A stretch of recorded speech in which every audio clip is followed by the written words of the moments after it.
হযরত শাহজালাল আন্তর্জাতিক বিমানবন্দরে আছেন সহকর্মী আরাফাত ইসলাম শুভ। মালয়েশিয়ায় যাওয়ার অপেক্ষায় থাকা কর্মীদের সর্বশেষ খবর জানতে সরাসরি যুক্ত হচ্ছি তার সঙ্গে। শুভ, আপনি এর আগে আমাদেরকে জানাচ্ছিলেন অনেক সংখ্যক কর্মী এখন অপেক্ষা করছে টিকিটের জন্য। কেউ কি এখন পর্যন্ত এজেন্সির কাছ থেকে টিকিট পেয়েছেন কিনা, সেই সম্ভাবনাও আছে কিনা, কি অবস্থা সেখানে?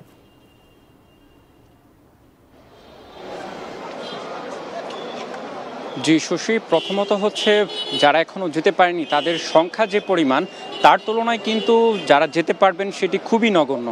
যেটি হচ্ছে সরকারের তথ্য মতে বা বিমানবন্দর কর্তৃপক্ষের তথ্য মতে ১৫০০ আজকে যেতে পারবে, যদিও এখন পর্যন্ত যে অনুমোদন পেয়েছিল প্রায় ৪,৯১,০০০ মতন ২৪,০০০ মতন মানুষ, তাদের মধ্যে কিন্তু এখনও প্রায় ৩০ থেকে ৩১,০০০ মানুষ কিন্তু এখনও যেতে পারেনি কর্মী যারা রয়েছেন।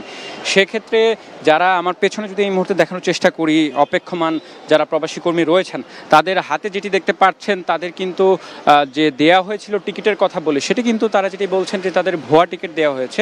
এবং আমার সাথে বেশ কয়েকজনের কথা হয়েছে, এমনও যারা রয়েছেন তাদেরকে কিন্তু কয়েক দফায় কিন্তু ভুয়া টিকিট দেওয়া হয়েছিল। এবং এখানে কেউ কেউ আছেন যারা ২-৩ বছর ধরে কিন্তু মালয়েশিয়া যাওয়ার জন্য অপেক্ষায় আছেন।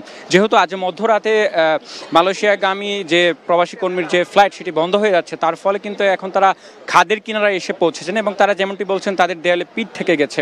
এরপর যেহেতু তারা যেতে পারবে না তার ফলে কিন্তু তাদের যে টাকা জমা দিয়েছিলেন সেটিও কিন্তু উঠানো নিয়ে তারা একটি শঙ্কায় পড়েছেন।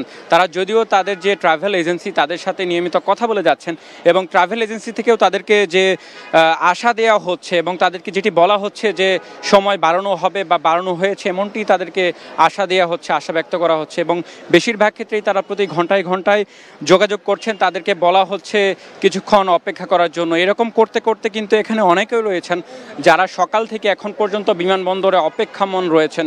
এবং আমার আরও বেশ কয়েকজনের সাথে কথা হয়েছে, তারা বলছিলেন তাদের অনেক সহকর্মী বেশ কয়েকজন তারা পাশে যে হাজি ক্যাম্প রয়েছে সেখানেও কিন্তু অনেকে অবস্থান করছেন।